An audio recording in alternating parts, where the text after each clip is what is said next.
আলাইহিসসালামের এই মিথ্যা জায়গাগুলি ইসলামী শরীয়ত এসে এটাকে স্বীকৃতি দিলেন যে এই তিনটে জায়গায় মিথ্যা কথা বলা জায়েজ আছে।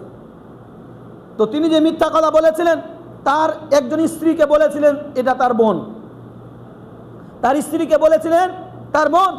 তো স্ত্রী তো বোন হয় না, তারপর তিনি বোন বলেছিলেন, ওটা ভিন্ন কথা। কেন বলেছিলেন? ওটা ভিন্ন কথা। তারপরে ইব্রাহিম আলাইহিস সালাম তার বাবা আজর ইব্রাহিম আলাইহিস সালামকে বললেন, চলো বেটা আজকে আমরা আমাদের মূর্তি পূজার উৎসাহে যাই। তখন তিনি বলেছিলেন যে আনা সাকিম, আমি অসুস্থ। অথচ ইব্রাহিম আলাইহিস সালাম সুস্থ ছিলেন। ইব্রাহিম আলাইহিস সালাম এখানে অসুস্থতার কথা কেন বললেন? যাতে করে তিনি মূর্তি পূজার অনুষ্ঠানে না যেতে পারেন। ইব্রাহিম আলাইহিস সালাম এত বড় একটা মর্যাদাবান নবী, এত মর্যাদাবান নবী, আল্লাহ রাব্বুল আলামিনের খলিল বন্ধু। তারপরেও কিয়ামতের দিন তিনি বলবেন যে না, আমি জানি না আল্লাহ রাব্বুল আলামিন আমার অপরাধের ক্ষমা আল্লাহ রাব্বুল আলামিন আমাকে করেছেন কিনা। তারপরে চলে যাবেন মুহাম্মদ সাল্লাল্লাহু আলাইহি ওয়াসাল্লামের কাছে। সব মানুষ যাবেন, মুহাম্মদ সাল্লাল্লাহু আলাইহি ওয়াসাল্লামের কাছে যাবেন। মুহাম্মদ সাল্লাল্লাহু আলাইহি ওয়াসাল্লাম তাদেরকে দেখেই আল্লাহ রাব্বুল আলামিন এই বান্দারা নবী সাল্লাল্লাহু আলাইহি ওয়াসাল্লামকে বলবেন, ইয়া রাসূল আল্লাহ, ইয়া নবী আল্লাহ, হে আল্লাহর রাসূল, হে আল্লাহর নবী, আপনাকে আল্লাহ রাব্বুল আলামিন বন্ধু হিসাবে গ্রহণ করেছেন। আপনি হচ্ছেন সর্বশেষ নবী। আপনার মাধ্যমে আল্লাহ রাব্বুল আলামিন নবুয়তের দরজা বন্ধ করে দিয়েছেন। আপনি অন্যান্য সকল নবী নির্দিষ্ট একটা গোত্র, নির্দিষ্ট একটা জাতি বা নির্দিষ্ট একটা দেশের সীমানার জন্য নাজিল হয়েছেন, আল্লাহ রাব্বুল আলামিন প্রেরণ করেছেন। কিন্তু আপনাকে আল্লাহ রাব্বুল আলামিন প্রেরণ করেছেন ওমা আরসালনাকা ইল্লা রাহমাতাল লিল আলামিন, পুরা বিশ্ববাসীর জন্য রহমত হিসাবে আপনাকে আল্লাহ রাব্বুল আলামিন প্রেরণ করেছেন। তাই নবী সাল্লাল্লাহু আলাইহি সাল্লাম, আপনার যে মর্যাদা, অন্যান্য সকল নবীর মর্যাদা চাই না, আপনার মর্যাদা বেশি। আপনি যদি আল্লাহ রাব্বুল আলামিনের কাছে আমাদের জন্য সুপারিশ করতেন। রাসূল সাল্লাল্লাহু আলাইহি ওয়াসাল্লাম তাদের এই আবদার শোনার সাথে সাথে তিনি সাজদায় পড়ে যাবেন। সাজদায় পড়ে যাবেন। পরিস্থিতিটা একটু বিবেচনা করেন, যেখানে সকল নবী তাদের দাবিকে প্রত্যাখ্যান করলো যে না, আমার অবস্থা কি হবে আমি জানি না, আমার অবস্থা কি হবে আমি জানি না, আল্লাহ রাব্বুল আলামিন আমাকে মাফ করবেন কি না সেটা আমি জানি না। কিন্তু নবী সাল্লাল্লাহু আলাইহি ওয়াসাল্লাম সাজদায় পড়ে গেলেন। সাজদায় পড়ে গিয়ে আল্লাহ রাব্বুল আলামিনের কাছে দোয়া করছেন, সাজদায় পড়ে কান্না করছেন। আল্লাহ রাব্বুল আলামিন জিবরিল আলাইহিস সালামকে বললেন যে তাকে মাথা উঠাতে বলো। আল্লাহ রাব্বুল আলামিন বলছেন ইরফা রাসাক, হে নবী আপনি মাথা উঠান। ওয়াসাল তুতা, আপনি যা চাইবেন সেটা দিয়ে দেওয়া হবে। ওয়াসফা তুসাফা, কারো ব্যাপারে সুপারিশ করবেন সেই সুপারিশ গ্রহণ করা হবে। আল্লাহ রাব্বুল আলামিনের নবী প্রিয় নবী মুহাম্মদ সাল্লাল্লাহু আলাইহি ওয়াসাল্লাম সেই পরিস্থিতিতে তার উম্মতদের দিকে লক্ষ্য করে তিনি নবী আল্লাহ রাব্বুল আলামিনকে বলবেন, ইয়া রাব্বাল আলামিন, আমার যে উম্মত যে বিপদের কারণে জান্নাতে প্রবেশ করতে পারছে না, এই উম্মতকে সেই বিপদ থেকে রক্ষা করে দয়া করে আমার উম্মতকে আপনি জান্নাতে প্রবেশ করান, দয়া করে আমার উম্মতকে জান্নাতে প্রবেশ করান। নবী সাল্লাল্লাহু আলাইহি সাল্লামের বাপ ভাই নাই, নবী সাল্লাল্লাহু আলাইহি সাল্লামের আত্মীয় স্ত্রী সন্তান পরিবারের সদস্য নেই, আছে। তারপরেও এমন পরিস্থিতিতে সব মানুষকে ভুলে গিয়ে যেই ব্যক্তি আমার আপনার জন্য আল্লাহ রাব্বুল আলামিনের কাছে দোয়া করবেন, ওই ব্যক্তিকে ভালো না বাসলে আপনি কাকে বাসবেন? কোনো অবস্থাতেই আপনি নবী সাল্লাল্লাহু আলাইহি সাল্লাম ছাড়া অন্য কাউকে ভালোবাসার দাবি যদি করেন, তাহলে আপনার ঈমান পরিপূর্ণ হবে না। কিয়ামতের দিন আপনি মুক্তি পাবো না। রাসূল সাল্লাল্লাহু আলাইহি সাল্লামের চরিত্রটা দেখেন। নবী সাল্লাল্লাহু আলাইহি সাল্লাম তায়েফে গেলেন, তায়েফ থেকে ফেরত আসছেন। তায়েফে এমন পরিস্থিতিতে গেলেন যেই সময়টাতে তার চাচা আবু তালেব তাকে চতুর্দিক থেকে আশ্রয় দিত। তিনি ইসলাম গ্রহণ করেননি। তারপরেও আবু তালেব যতদিন পর্যন্ত জীবিত ছিলেন ততদিন পর্যন্ত কুরাইশরা কোনো ধরনের আক্রমণ নবী সাল্লাল্লাহু আলাইহি সাল্লামের উপর করতে পারেনি। আবার কুরাইশরা আত্মমর্যাদাশীল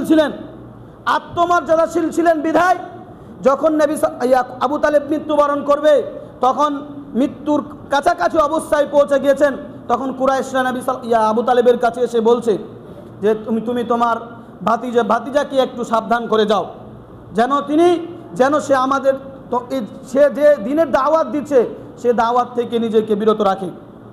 কেন?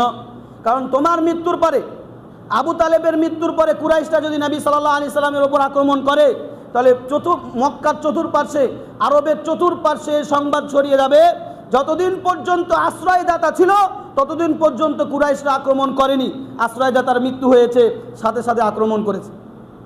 এটা তাদের ব্যক্তিত্ব লাগবে, এই জন্য তারা আবু তালেবের কাছে গিয়েছে। আবু তালেব সর্ব অবস্থায় নবী সাল্লাল্লাহু আলাইহি সাল্লামকে চতুর্মুখী বিপদ আপদ থেকে রক্ষা করেছেন।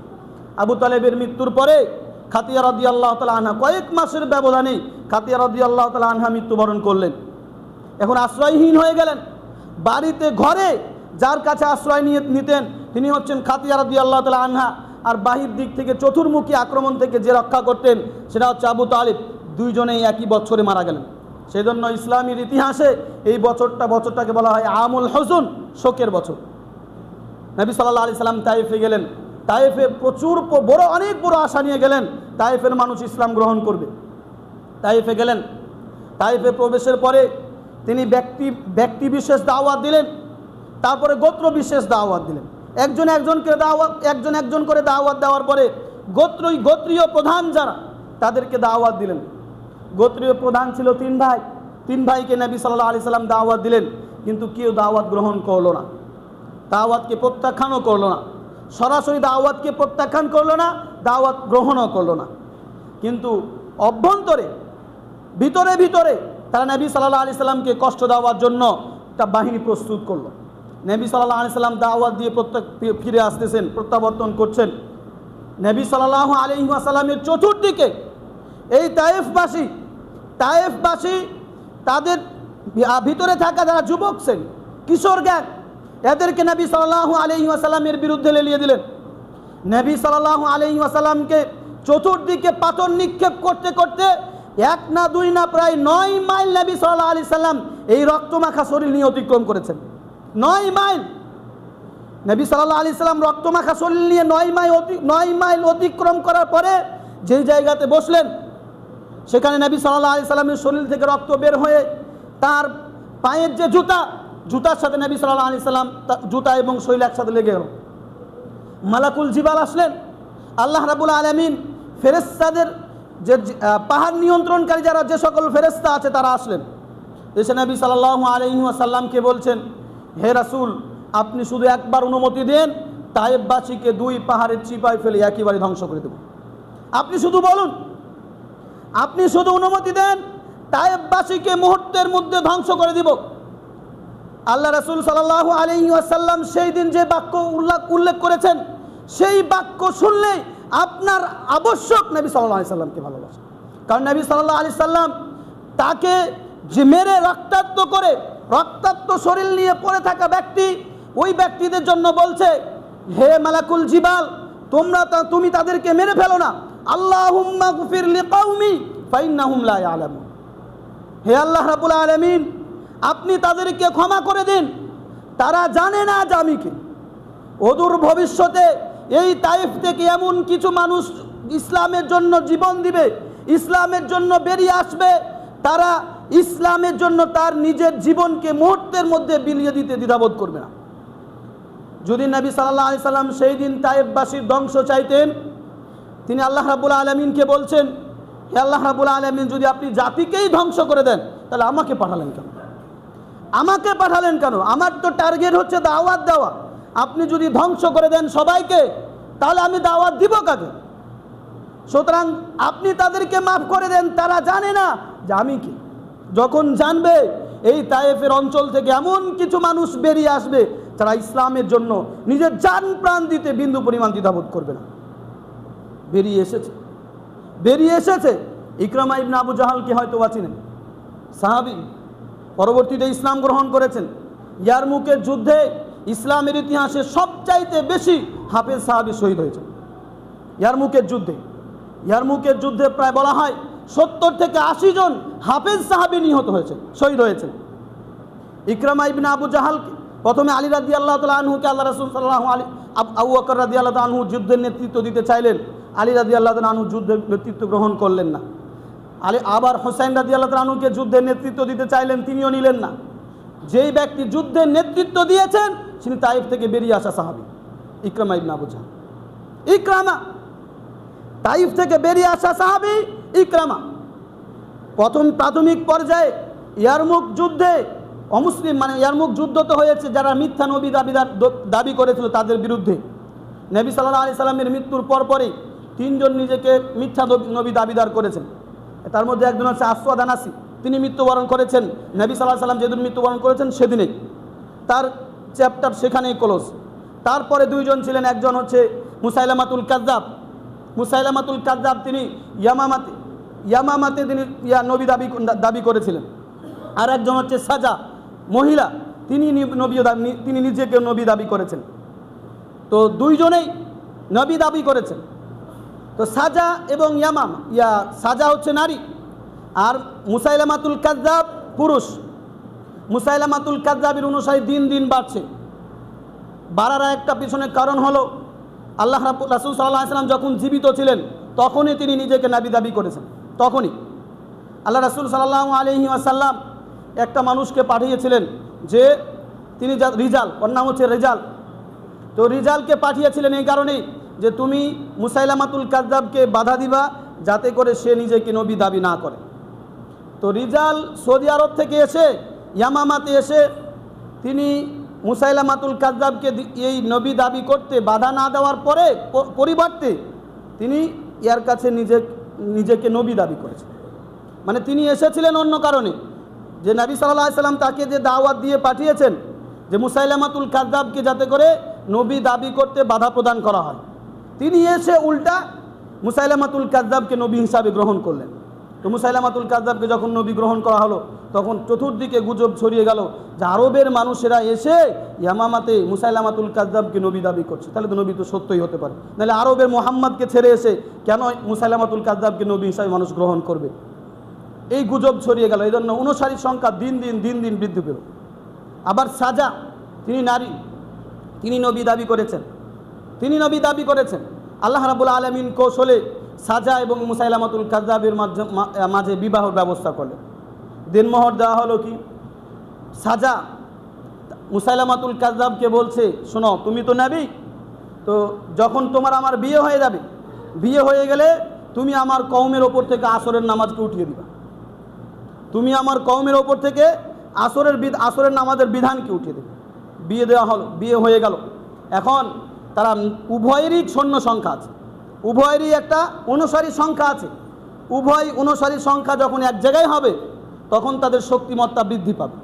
বৃদ্ধি পেলেও তাই প্রায় 40,000-এর বেশি মানুষ, 40,000-এর বেশি মানুষ মুসাইলামাতুল কাযযাবকে নবী হিসাবে গ্রহণ করেছেন। তখন খেলাফতের খলিফা হচ্ছে আবু বকর রাদিয়াল্লাহু তাআলা আনহু। আবু বকর রাদিয়াল্লাহু তাআলা আনহু বাহিনী প্রস্তুত করতে বাধ্য হলেন যে এদের বিরুদ্ধে যুদ্ধ হবে। সেই বাহিনীতে যে সকল সাহাবী ছিলেন, এই সকল সাহাবীদের নেতৃত্ব প্রদানকারী সাহাবী তাইফ থেকে বেরিয়ে আসা সাহাবী। সুতরাং নবী সাল্লাল্লাহু আলাইহি ওয়াসাল্লাম শত্রুদেরকে ধ্বংসের দোয়া না করে তাদেরকে ক্ষমা করে দেওয়ার দোয়া করে তাদের ভিতর থেকে ইসলামের জন্য জীবন দানকারী সাহাবী মানুষ বেরিয়ে আসবে এই আশা করলেন। আর আমাদের কিন্তু এরকম নাই। আমরা আপনাকে একজন মেরেছে তো আপনি আমার গোষ্ঠী শুদ্ধাকে করে দিতে পারেন, যে ওকে যেভাবে ধ্বংস করে দেন, যেভাবে পারেন। কিন্তু নবী সাল্লাল্লাহু আলাইহি সাল্লাম সেই কাজ করেননি, বরং তাদের জন্য দোয়া করলেন এবং বললেন যে তারা জানে না যে আমি কে, যদি আমি জানতো যে আমি কে তাহলে অবশ্যই তারা এই আক্রমণ করতো না। তাহলে এইরকম একজন মানুষ, এইরকম একজন তার উম্মতের প্রতি মায়াবী ভালোবাসাশীল মানুষকে যদি আপনি ভালো না বাসি তাহলে কাকে ভালোবাসি? এখনকার পৃথিবীতে একজন মানুষ অন্য মানুষকে ভালোবাসার 3টে কারণ থাকতে পারে। 3টা। এক, যে আপনি একজনকে ভালোবাসেন তার চরিত্রটা সবচেয়ে সুন্দর, মানে চরিত্রের সৌন্দর্যের দিকে বিবেচনা করে আপনি একজনকে ভালোবাসতে পারেন। আবার চেহারা সুন্দর, ও লোকটা দেখতে সুন্দর, ওই সৌন্দর্যতার উপর ভিত্তি করে আপনি তাকে ভালোবাসতে পারেন। তৃতীয়ত হচ্ছে তার বংশ এবং পরিবার পরিজন সুন্দর, এজন্য আপনি তাকে ভালোবাসতে পারেন। তো এই তিনটা গুণের বাইরে গিয়ে কেউ কাউকে ভালোবাসে?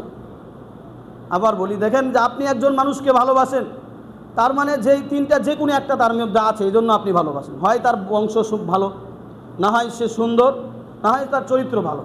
এই তিনটা গুণের বাইরে গিয়ে কোনো ব্যক্তি কি ভালোবাসে? না। তাহলে এই তিনটা গুণ নবী সাল্লাল্লাহু আলাইহি সাল্লামের সাথে মিলান। নবী সাল্লাল্লাহু আলাইহি সাল্লামের চরিত্র সম্পর্কে আল্লাহ রাব্বুল আলামিন কোরআনে স্বীকৃতি দিয়েছেন। কোরআনে স্বীকৃতি দিয়েছেন, অন্য কোনো জায়গা থেকে স্বীকৃতি আসেনি। কোরআনে আল্লাহ রাব্বুল আলামিন বলেছেন যে ইন্নাকা লাআলা খুলুকিন আযীম, হে নবী নিশ্চয় আপনার চরিত্র হচ্ছে সবচাইতে উন্নত মানের, সবচাইতে সর্বশ্রেষ্ঠ চরিত্র। আল্লাহ রাব্বুল আলামিন নবী সাল্লাল্লাহু আলাইহি সাল্লামের চরিত্রের সার্টিফিকেট দিয়েছেন কোরআনে। আবার আয়েশা রাদিয়াল্লাহু তাআলা আনহাকে জিজ্ঞাসা করা হয়েছিল নবী সাল্লাল্লাহু আলাইহি ওয়াসাল্লামের চরিত্র সম্পর্কে। আয়েশা রাদিয়াল্লাহু তাআলা আনহা বলেছিলেন যে কানা খুলুকুহুল কোরআন, যে নবী সাল্লাল্লাহু আলাইহি সাল্লামের চরিত্র হচ্ছে কোরআনের চরিত্র, আর নবী সাল্লাল্লাহু আলাইহি সাল্লামের চরিত্র এক। তাহলে চরিত্রের দিক বিবেচনা করে যদি আপনি কাউকে ভালোবাসতে চান পৃথিবীতে, তাহলে নবী সাল্লাল্লাহু আলাইহি সাল্লামকেই আপনাকে ভালোবাসতে হবে। কারণ এর চাইতে উন্নত মানের চরিত্র পৃথিবীর আর কারো নেই, হবেও না। কারণ পৃথিবীর কারো ব্যাপারে এইরকম স্বীকৃতি আর আসবে না যে ব্যাপারে আল্লাহ রাব্বুল আলামিন নবী যেই রকম স্বীকৃতি নবী সাল্লাল্লাহু আলাইহি সাল্লামের ব্যাপারে আল্লাহ রাব্বুল আলামিন দিয়েছেন, যে আপনার চরিত্র হচ্ছে সর্বোত্তম সর্বশ্রেষ্ঠ চরিত্র। সুতরাং চরিত্রের দিক বিবেচনা করে আপনি যদি পৃথিবীর কাউকে ভালোবাসতে চান, সেটা নবী সাল্লাল্লাহু আলাইহি সাল্লাম ছাড়া অন্য কেউ হবে না। সৌন্দর্যের দিক বিবেচনা করে আনাস রাদিয়াল্লাহু তাআলা আনহু নবী সাল্লাল্লাহু আলাইহি সাল্লামের খাদেম, তিনি 10 বছর নবী সাল্লাল্লাহু আলাইহি সাল্লামের খেদমত করেছেন। 10 বছর। তিনি আনাস রাদিয়াল্লাহু তাআলা আনহু বলেছেন 10 বছরে এরকম কোনো দিন নেই যে কোনো কাজের ক্ষেত্রে নবী সাল্লাল্লাহু আলাইহি সাল্লাম আমাকে বলেছেন যে হে আনাস তুমি এই কাজটা কেন করলে না, এই কাজটা কেন করলে। অথচ তিনি মনিব, আনাস রাদিয়াল্লাহু তাআলা আনহু খাদেম, কোনোদিন এই কাজ বলেন। আর আমি একজনের জন্য একজন কর্মচারী নিই, তাতে দিনে অন্তপক্ষে 100 বার তাকে ভুল ধরিয়ে দিই, 100 বার তাকে কথা শুনিয়ে দিই। 10 বছর নবী সাল্লাল্লাহু আলাইহি সাল্লামের খেদমত করলেন, কোনোদিন এই কথা বলেননি। তাহলে কি চরিত্র নবী সাল্লাল্লাহু আলাইহি সাল্লামের, কি চরিত্র। আনাস রাদিয়াল্লাহু তাআলা আনহু বলছেন যে ইয়ামান থেকে একজন মানুষ নবী সাল্লাল্লাহু আলাইহি সাল্লামকে একটা হাদিয়া পাঠিয়েছিল, লাল জুব্বা পাঠিয়েছিলেন। তো এই লাল জুব্বাটা নবী সাল্লাল্লাহু আলাইহি সাল্লাম পূর্ণিমার রজনীতে পড়েছেন, পূর্ণিমার রাত্রে পড়েছেন। আনাস রাদিয়াল্লাহু তাআলা আনহু বলছেন নবী সাল্লাল্লাহু আলাইহি ওয়াসাল্লাম যখন এই লাল জুব্বাটা পরিধান করছেন, আমি আনাস 10 বছর নবী সাল্লাল্লাহু আলাইহি সাল্লামকে দেখেছি, 10 বছর নবী সাল্লাল্লাহু আলাইহি সাল্লামের দিকে খেদমত করেছি। যখন তিনি পূর্ণিমার রজনীতে এই লাল জুব্বাটা পরেছেন, আমি আনাস একবার সূর্যের পূর্ণিমার চাঁদের দিকে তাকাই, আর একবার রাসূল সাল্লাল্লাহু আলাইহি ওয়াসাল্লামের দিকে তাকাই, একবার পূর্ণিমার চাঁদের দিকে তাকাই, আর একবার নবী সাল্লাল্লাহু আলাইহি সাল্লামের চেহারার দিকে তাকাই, যে পূর্ণিমার চাঁদ বেশি সুন্দর হবে না নবী সাল্লাল্লাহু আলাইহি ওয়াসাল্লামের চেহারা বেশি সুন্দর হবে। আনাস রাদিয়াল্লাহু তাআলা আনহু বললেন ওয়াল্লাহি, আল্লাহর কসম শপথ করে বলছি যে সেই দিন পূর্ণিমার রজনীর চাঁদের চাইতে নবী সাল্লাল্লাহু আলাইহি সাল্লামের চেহারাটা সবচেয়ে বেশি সুন্দর লাগছে। তাহলে সৌন্দর্যের দিক বিবেচনা করে পৃথিবীর কাউকে যদি আপনি ভালোবাসতে চান, সেই লিস্টে সর্বপ্রথম যে ব্যক্তি হবেন তিনি হচ্ছে নবী সাল্লাল্লাহু আলাইহি সাল্লাম। অন্য কাউকে আপনি সেই লিস্টে রাখতে পারবেন না। নবী সাল্লাল্লাহু আলাইহি সাল্লামের চেয়ে বেশি সুন্দর আর কেউ হতে পারে না, হবে না। তারপরে কি বংশ, যদি বংশ বিবেচনায় আপনি কাউকে ভালোবাসেন, বংশ, নবী সাল্লাল্লাহু আলাইহি সাল্লাম তিনি নিজে বলেছেন যে আল্লাহ রাব্বুল আলামিন আমাকে কুরাইশ বংশে জন্মগ্রহণ করার ব্যাপারে নির্বাচিত করেছেন। কুরাইশ বংশ হচ্ছে আরবের সবচাইতে সম্ভ্রান্ত এবং সম্মানিত পরিবারের বংশ, সবচাইতে সম্মানিত বংশ। কুরাইশ বংশ এসেছে কিনানা থেকে, হাশেম থেকে। হাশেম বংশ এসেছে কিনানা থেকে। কিনানা হচ্ছে ইসমাইল আলাইহিস সালামের বংশ। ইসমাইল আলাইহিস সালামের বংশে জন্মগ্রহণ করা নবী আমি মুহাম্মদ সাল্লাল্লাহু আলাইহি সাল্লাম। যেই বংশ তৎকালীন আরবে এই বংশের চাইতে সম্মানিত এবং সম্ভ্রান্ত বংশ আর কোনো বংশ ছিল না। সুতরাং বংশের দিক বিবেচনা করে আপনি যদি কাউকে ভালোবাসতে চান, সেটা নবী সাল্লাল্লাহু আলাইহি ওয়াসাল্লাম ছাড়া অন্য কেউ হবে না, কোনো অবস্থাতেই হবে না। তারপরেও যদি আপনার ভালোবাসার মানুষ নবী সাল্লাল্লাহু আলাইহি ওয়াসাল্লাম ছাড়া অন্য কেউ হয়, তাহলে আপনি বুঝবেন যে আপনার ঈমান পরিপূর্ণ হয়। কারণ আল্লাহ রাসূল সাল্লাল্লাহু আলাইহি ওয়াসাল্লাম বলেছেন, লা ইউমিনু আহাদুকুম হাত্তা আকুনা হাব্বা ইলাইহি মিন ওয়ালিদিহি ওয়া ওয়ালাদিহি ওয়ান নাসি আজমাইন, যে একজন তোমাদের মাঝে কোনো মানুষ যতক্ষণ পর্যন্ত তার স্ত্রী, তার সন্তান, তার মা বাবা এবং পৃথিবীর সমস্ত মানুষের চাইতে আমাকে বেশি ভালো না বাসবে, ততক্ষণ পর্যন্ত সে পরিপূর্ণ ঈমানদার হতে পারবে না, পরিপূর্ণ ঈমানদার হতে পারবে না। আল্লাহ রাব্বুল আলামিন কোরআনে একটা আয়াত বলেছেন, তিনি বলছেন, লাকাদ কানা লাকুম ফি রাসূলিল্লাহি উসওয়াতুন হাসানা, যে তোমাদের জন্য আবশ্যক তোমরা জীবনধারা, জীবন পরিচালনা করবে কার রীতিনীতি অনুসারে, সেটা হচ্ছে উসওয়াতুন হাসানা। লাকাদ কানা লাকুম ফি রাসূলিল্লাহি উসওয়াতুন হাসানা, তোমাদের জন্য নবী সাল্লাল্লাহু আলাইহি ওয়াসাল্লামের জীবনীতে রয়েছে উত্তম আদর্শ। আমি আপনি কিভাবে হাঁটবো, চলবো, ফিরবো, ঘুরবো, সব কিছুর অনুসরণ হবে নবী সাল্লাল্লাহু আলাইহি ওয়াসাল্লামের আদর্শ। সুতরাং কোনো অবস্থাতেই আমি আপনি নিজেকে দায় মুক্তি করতে পারি না যে নবী সাল্লাল্লাহু আলাইহি সাল্লামকে আমি ভালোবাসি না। এই দায় মুক্তি যদি আপনি করেন, তাহলে নিশ্চিত অমুসলিম ছাড়া কোনো ব্যক্তি এরকম দাবি উত্থাপন করতে পারে না, অমুসলিম ছাড়া।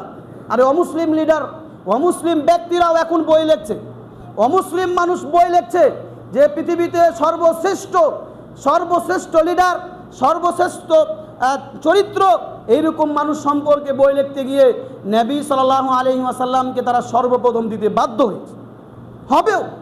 কারণ এইরকম কারিশমাটিক চরিত্রের মানুষ নবী সাল্লাল্লাহু আলাইহি ওয়াসাল্লাম ছাড়া পৃথিবীতে আর অন্য কাউকে পাবে না।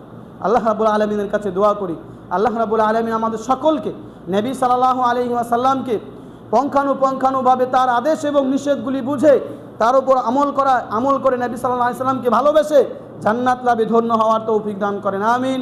বারাকাল্লাহু লানা ওয়া লাকুম ফিল কোরআনিল আযীম ওয়া নাফা'না ওয়া ইয়্যাকুম বিল আয়াতি ওয়ায যিকরিল হাকীম ইন্নাহু তাআলা জাওয়াদুন কারীমুন মালিকুম।